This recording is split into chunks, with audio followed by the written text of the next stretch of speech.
আজকের পিকনিক আমাদের ডিসেম্বরের আমার ছোট বৌদির বাড়িতে।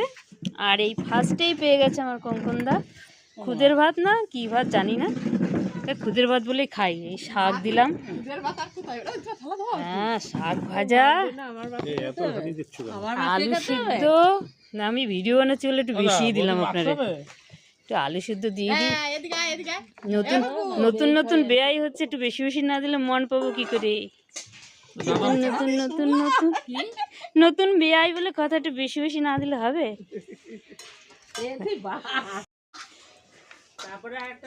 আলু সিদ্ধ, মাছ ভাজা, লাল শাক, শাক। বৌদি কি ডিম মারছ? আলু সিদ্ধ আর ডিম কুরকুরি।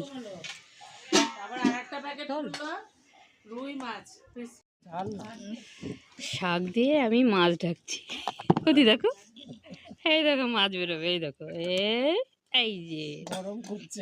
হ্যাঁ ভাত, গরম ভাত দিয়ে মাছ ঢেকে দিয়েছি, আর শাক দিয়েও একটু ঢেকে দিই, কেউ দেখতে পাবে না।